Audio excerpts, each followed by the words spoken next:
Welcome back my YouTube family.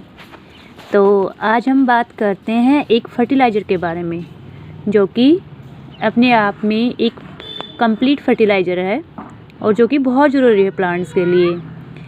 Friends, आप सभी जानते हैं कि प्लांट्स ग्रो करना कोई बड़ी बात नहीं है, लेकिन प्लांट्स को हेल्दी ग्रो करना बहुत बड़ी बात है। माना कि आप कोई भी सब्ज़ी खा रहे हैं कि इसमें, जैसे कि आप पालक खा रहे हैं, उसमें आप सोच रहे हैं कि ना आयरन है इसमें बहुत सारा, लेकिन अगर उसमें आयरन ही नहीं हो तो जब तक हम प्लांट को आयरन नहीं देंगे तो उसमें आयरन कहाँ से आएगा।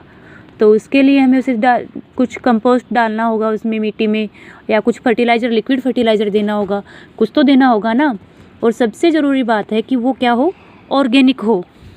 तो चलिए आज हम बनाते हैं एक ऑर्गेनिक और बहुत ही स्ट्रॉन्ग फर्टिलाइज़र, जो कि प्लांट के लिए सारी कमियां पूरी कर देता है प्लांट की, और बहुत अच्छा होता है प्लांट्स के लिए। तो ये देखिए, ये है मेरे पास मस्टर्ड केक, सरसों की खली मस्टर्ड केक ले सकते हो आप, तिल की भी ले सकते हो, मूंगफली की ले सकते हो, कोई भी ले सकते हो, जो भी अवेलेबल हो। और अगर सारी मिक्स हो तो बहुत अच्छा है, पर मेरे पास में मोस्टली क्या होता है कि सभी होती हैं, पर अभी क्या मिली नहीं मुझे, ये मस्टर्ड केक ही मिली। तो ये 1 kg है, मेरा 1 kg सरसों की खली है। और ये है दही और गुड़ जो इसमें मिक्स हो गया है, और 1 चम्मच, ये 1 चम्मच बेसन की है, और दही है और गुड़ है। तो फ्रेंड्स, क्या है कि ये जो दही होता है इसमें बहुत अच्छे बैक्टीरियाज होते हैं, और गुड़ में भी एक इंस्टेंट जो एनर्जी देता है प्लांट को, गुड़ बहुत अच्छी एनर्जी देता है प्लांट को, और बेसन भी। तो ये तीनों चीज़ मिक्स हो जाती हैं, तो जो हमारा जो फर्टिलाइज़र बनकर तैयार होता है वो बहुत अच्छा बनता है। उसमें सारे बैक्टीरियाज, गुड बैक्टीरियाज होते हैं, जो कि हमारे प्लांट के लिए बहुत अच्छे होते हैं। तो ये भी मैं इसमें मिक्स कर दूँगी, जिससे बहुत अच्छा स्ट्रॉन्ग फर्टिलाइज़र बनेगा और जो प्लांट को बहुत अच्छा न्यूट्रिशन देगा। तो ये पानी है, ये मैं इस टब में भिगो दे देती हूँ, और इसमें 1 kg है, क्योंकि मेरे पास बहुत सारे प्लांट्स हैं, कुछ फ्रूट प्लांट्स भी हैं नीचे, उनमें डालती हूँ मैं इसको। ये इसमें भिगो दूँगी, और ये मैं भिगोऊँगी 5 से 7 दिन के लिए, 5 से 7 दिन के लिए भिगोऊँगी इसको। फिर इसको डाइल्यूट करके, मतलब 1 लीटर पानी ये लूँगी, सॉरी केजी नहीं, लीटर, और इसमें 2 लीटर या 3 लीटर पानी और मिला लूँगी, डाइल्यूट कर लूँगी, फिर इसे प्लांट में डालूँगी। और ये क्या होता है, जब टेम्परेचर बहुत लो होता है या फिर सनलाइट नहीं होती है बिल्कुल, तो उस टाइम नहीं देना होता प्लांट को। अभी क्या बारिशें हुई हैं और टेम्परेचर भी बहुत कम था हमारे यहाँ पे, सनलाइट भी नहीं थी, तो उस टाइम मैंने नहीं दिया। उस टाइम क्या होता है, प्लांट में फंगस लग जाती है इससे, मस्टर्ड केक से। तो थोड़ा टेम्परेचर ज़्यादा हो और मतलब इतना गीला नहीं हो, तब इसको आप डालो, जिससे फंगस नहीं लगे। पर हाँ, ये सारी जो तो कोई भी कमी होती है ना, वो पूरी कर देता है प्लांट की। कैल्शियम के लिए आप जैसे चोक लगा देते हो, बॉर्नविल वगैरह दे देते हो, या फिर कुछ स्पेशल भी आते हैं ऑर्गेनिक फर्टिलाइज़र, कंपोस्ट वगैरह, वो आप दे देते हो, तो उससे काम चल जाता है। पर इसमें सारे जो न्यूट्रिएंट होते हैं ना, वो होते हैं इसमें सरसों की खली में।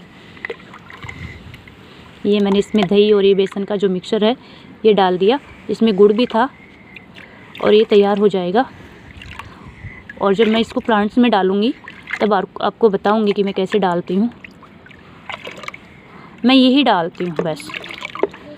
गर्मियों में थोड़ा कम डालते हैं ये, क्योंकि ये थोड़ा बहुत स्ट्रॉन्ग होता है, तो प्लांट जल जाते हैं। डालते हैं तो बहुत कम क्वांटिटी में डालते हैं, पर सर्दियों में इससे अच्छा दे सकते हैं। बस थोड़ा टेम्परेचर जब कम रहता है, सनलाइट अच्छे से नहीं है, तब इसका ध्यान रखना चाहिए, नहीं तो फंगस लग जाती है।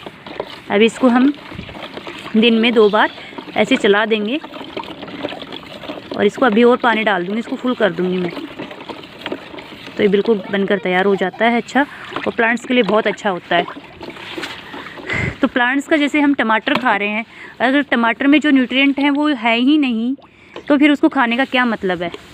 तो ये चीज़ होता है कि ये ही नहीं कि आप ऑर्गेनिक उगा रहे हो, आप जो उगा रहे हो उसमें जो न्यूट्रिएंट होना चाहिए वो है या नहीं, ये भी ध्यान रखना होता है। तो उसके लिए हमें प्लांट्स को खाद देना पड़ता है, फर्टिलाइज़र देना पड़ता है, सब चीज़ें देनी पड़ती हैं, ध्यान रखना पड़ता है। जैसे हमारी बॉडी को ज़रूरत होती है न्यूट्रिएंट की, माइक्रो न्यूट्रिएंट, विटामिन्स, इन सब की, वैसे ही इनको ज़रूरत, प्लांट्स को ज़रूरत होती है।